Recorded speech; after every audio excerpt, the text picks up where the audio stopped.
trains. A big piece of metal that looks and sounds cool as heck.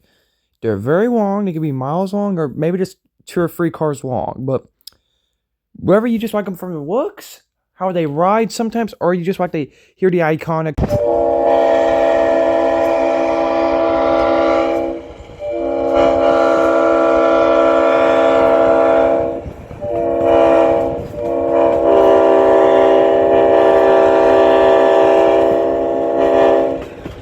But all of that besides, we're not going to be talking about these trains. We're going to be talking about something that's a little bit smaller. That being wooden trains. We all start to like trains at some point of time, whether it looked like this or this. But something all happened to us. When we got around the age of 10 or 11, we wanted them to look a little bit more better. Like, come on, bro. Why have a Target box when you can have this? So basically what I'm trying to say is, once you get older, you want a train that looks a little bit more realistic. Or you want a wooden train that looks like the trains that you would see when you were younger. Or I don't know, maybe you just genuinely wanted a better looking train.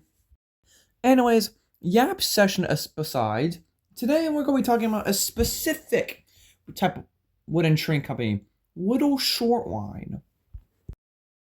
You can instantly recognize this type of design for being Whittle Shortline, that being the axles or the black axles, or how they just generally do their train in general.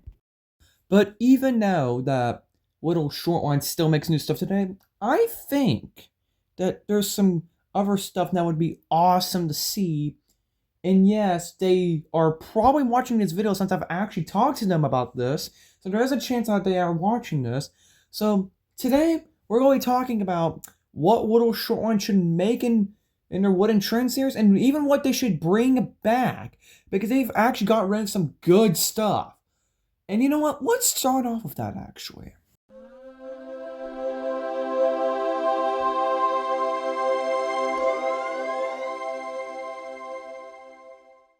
The following images of what I think should be brought back is things that I've thought hard about what people would actually enjoy seeing back. So this includes the Southern Pacific GP38, my personal favorite, the Louisville and Nashville GP38, the Chessie System GP38, all of the New Jersey Transit equipment, so this includes the F40s, whatever was on the screen last time, and the passenger cars. Where's the pink stripe in this image, actually? Wait, what? Burlington Northern Tiger Face and Wisconsin Central, and the Virginia Railway Express Agency GP38. Well, I'm gonna try to speed up the video now. Like, I don't mean put the video in a different speed. I'm gonna try to speed up the process of this video.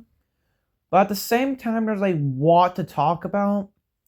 So yeah, with that being out the way, I'm gonna walk in. And here's some things that I think that should be added.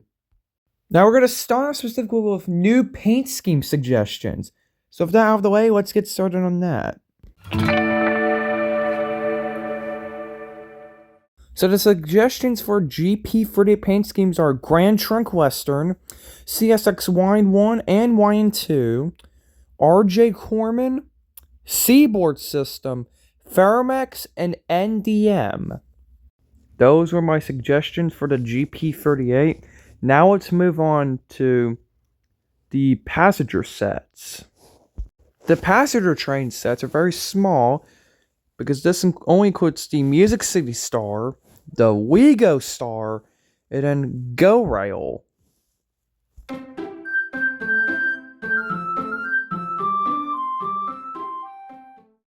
So the paint scheme suggestions for the C44-9W is Norfolk Southern Thoroughbred, BNSF H1, and then M&A in the Genesee and Wyoming paint scheme.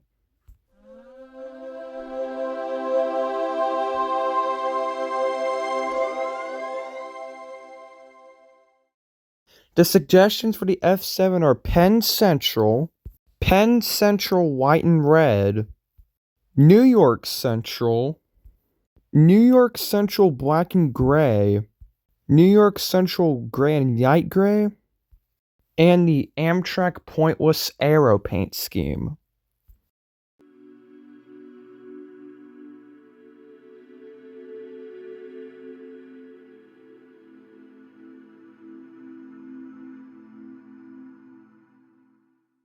The paint scheme suggestions for the ST70Ms are Norfolk Southern Thoroughbred, CSX YN3, and YN2.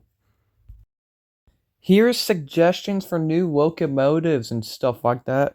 This is also the longest bit of the video, and it's also the bit with the most suggestions. So yeah, strap on for this part. Here we go. The paint schemes for the U28B I have is the TTI, Great Northern, Louisville and Nashville, Seaboard System, CSX Stealth, and Nashville and Eastern. For the U30B, I have the Nashville and Eastern quote-unquote lazy paint scheme, Western Pacific, Conrail, and New York Central. The suggestions for this one is Santa Fe, BNSF H2, BNSF H4, and Nashville and Eastern H2. Yes, this is an official paint scheme, by the way. And RJ Corman.